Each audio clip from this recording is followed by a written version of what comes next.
what surprised you the most during your investigative spiritual journey in Christian mega churches and Jewish Orthodox synagogues? So I had the experience of getting to know Joel Osteen and going to interview him. And I thought, if you've seen him on television and so forth, I happen to be a big fan.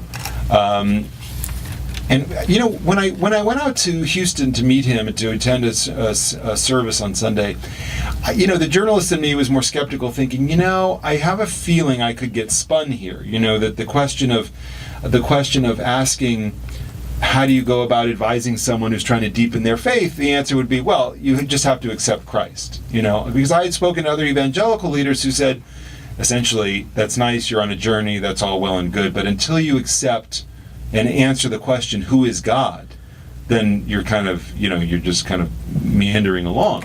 And which I respect, it's a more conservative view, but for a devout Christian, you know, you either accept Christ or you don't accept Christ.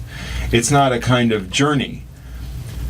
But so I was expecting that a little bit. But Pastor Joel was incredibly accepting and open. He was not, you know, he was very thoughtful, taking in my questions. And I said to him, you know, I have this longing and I'm on this search. And he said, you know, I think you've been created with a void that a lot of people have.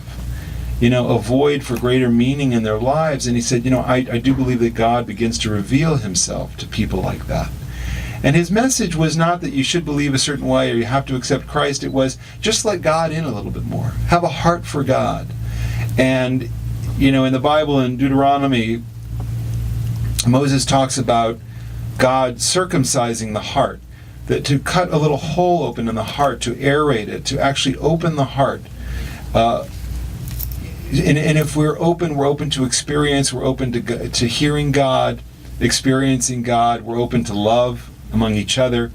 And I thought that notion of having a heart for God is what he was telling me. So I think I was surprised at his openness and his acceptance and how powerfully people were moved in his church.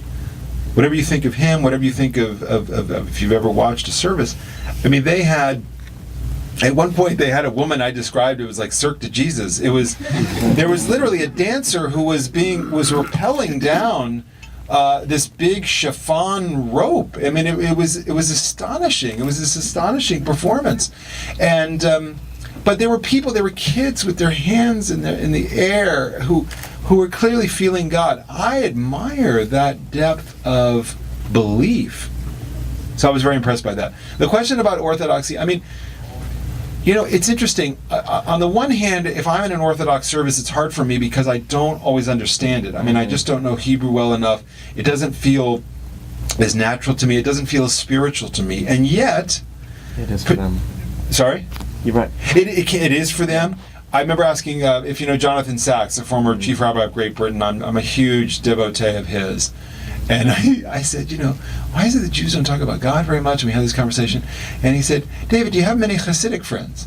And I said, well, actually, not so much, not a lot. And he said, you know, because they're very spiritual. So in a way, you know, the Hasidic movement particularly has this deep spirituality that I find really affecting. And one other point on this that I just have been, in my own journey, I've been so impressed by. You know, I don't know that people know, least of all Jews, that, like, you know, there's Joel Osteen, there's Tony Robbins. In the Middle Ages, Jewish philosophers were giving advice about how to deal with anger.